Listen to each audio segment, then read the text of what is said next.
Cheers to everyone!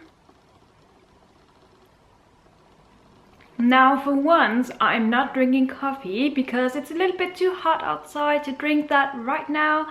I am instead having a tropical smoothie, which is delicious. So today's video is very exciting because it is about my favorite authors, and then I'm going to select one of their books that I consider my absolute personal favorite book of theirs. I have selected 6 authors that I have read a lot of books by and that I keep going back to because I love them. Whenever they have a new book out, I immediately go and get it, and I want to share my love with you. So I hope you will like this video. Maybe there will be some books and some authors that you had already guessed, because naturally I talk about these authors and these books a lot on this channel, but I have now collected them in one video. So let's just get started. I just need to have another sip of my tropical smoothie. Let's start with whom I consider to be one of my absolute favorite authors of all time. I had the privilege of meeting him back in September. I will put a link to the video down below if you want to check out that vlog. It's not like I was sitting with him and talking to him. I was just going to a kind of a talk with him in which I was able to get a book signed by him afterwards, and it was an incredible experience. But let me just tell you who I'm talking about. I'm talking about Paul Auster. Paul Auster is an author that I was introduced to in my teens. My mother owned a book of his.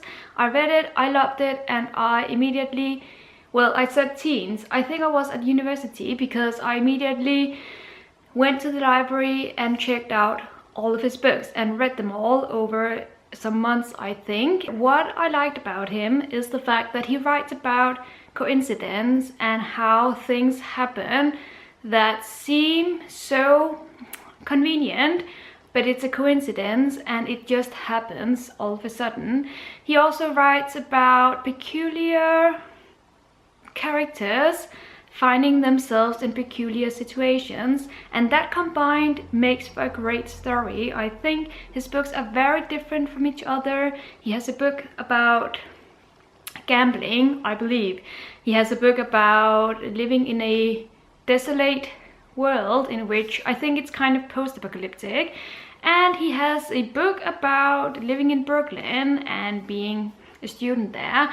And actually the book I'm going to recommend, the book that is my personal favorite of his, is a book set in New York, and I'm talking about his Invisible. This is also the book I had signed by him, which, let me just find it for you. I'm so proud. And it's a book that is very hard to describe.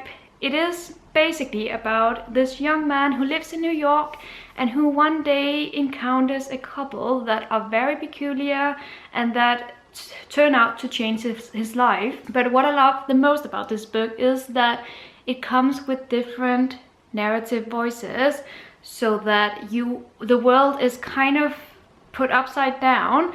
When you read it, it's what it feels like, at least. And it's also got some very vivid scenes that took place in one of the characters' lives when he was a teenager, which I'm not going to go into. I want for you to read it yourselves, but definitely if I had to pick one of my favorites of his, this is the one. Let's move on to the second author I would like to recommend, and that is Margaret Atwood, whom I discovered I think about a year ago, and then since then I have read all of her, or at least a lot of her novels. She also has a lot of poetry out, which I haven't read, but her novels I'm a huge fan of. Margaret Atwood, in my eyes, writes stories about people that she has a very good way of describing people and situations that they might find themselves in.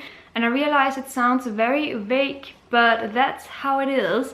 I mean, she has some very acute observations on what it's like to live, and she writes about things that I can relate to. Even though I haven't found myself in a similar situation, I can relate to what it must feel like to be in that situation, and I think it's because Atwood is a very good writer that you can do that. I have chosen a book that is about that person in your life that is poisonous to you, and for some reason you are still drawn to them because they keep appearing in your life and you can't forget them. The Rubber Bride by Margaret Atwood, obviously. This is about Senior, the poisonous person who actually dies.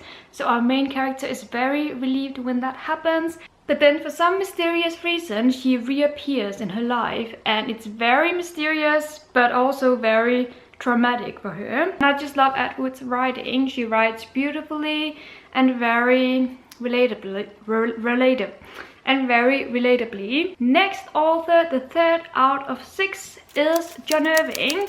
So John Irving is an author who is also very peculiar. I tend to like authors that write peculiar stories, but definitely Irving, he is very peculiar. He writes about situations that seem unimaginable but also imaginable. For instance, he has written a book about a young boy who accidentally kills his best friend's mother with a baseball. But that's not the book I'm going to actually recommend. I'm going to recommend to you The World According to Garp, which is about another boy and his mother, and their relationship is very peculiar, but that's what I loved about it. And it's also about how the boy grows up and detaches himself from his mother. And it's a huge book, but it's one that you fly through, at least I did. And it's a book that's so typical Irving. So if you want to dive into his authorship, I think this would be a good start. And then if you like it, there are plenty of other novels to go for. One of my favorite authors is John Steinbeck, because John Steinbeck writes beautiful stories that are also devastating and so raw and honest and eye-opening. His stories are normally set in America, and it's about families who find themselves in devastating situations or in some kind of a development that we are allowed to read about. And he writes beautifully about these characters, and it's also educating because he writes about America and what things were like back in the 1930s, around that era.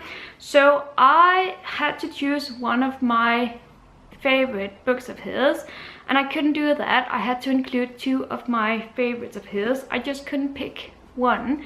So I have here The Grapes of Wrath, which is about a family who is living in Oklahoma during the Depression, and they are then forced to leave their farm, leave their lives, and go on a journey to California to find work over there. It's a very heartbreaking story.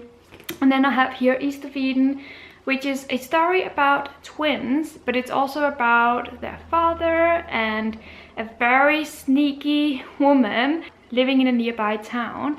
And it's a beautiful book that also deals with religion. It is actually based on parts of the Bible, and it's a beautiful, both of these books are absolutely gorgeous novels, and they are the ones that made me fall in love with John Steinbeck. And also since then, the books I've read by him I have absolutely loved.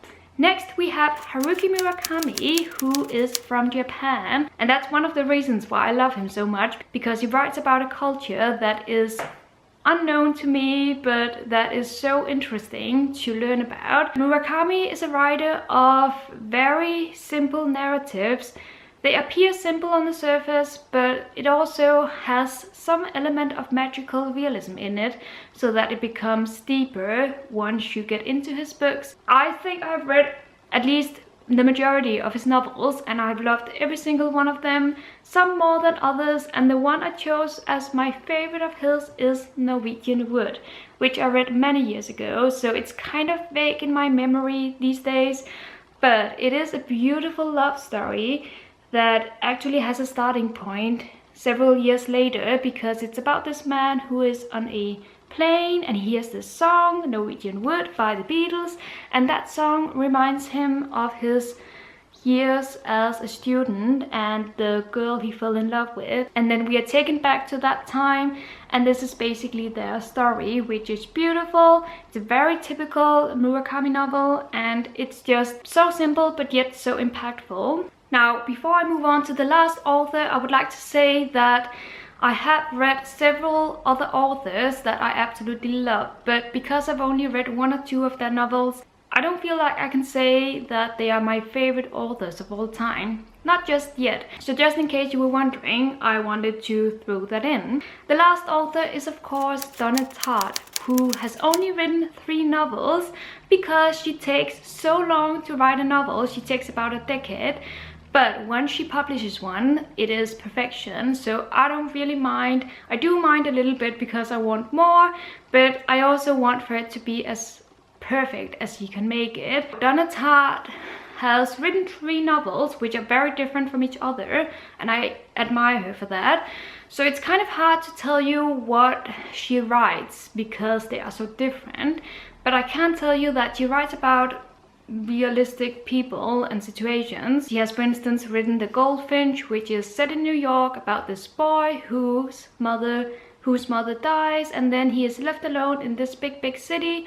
So it's a coming of age story, you could say. And then she's written a kind of a crime thriller story, which is not really a thriller at all. But the book I chose to talk about here is, of course, her 3rd novel, and that is The Secret History. When I say her 3rd novel, I mean this is her 1st novel.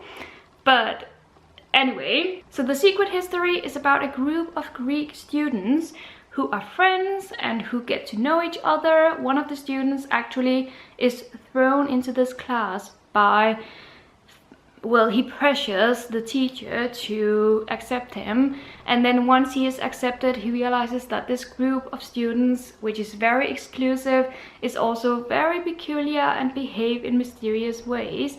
And this book takes you on a trip which turns very macabre and twisty, and I loved it.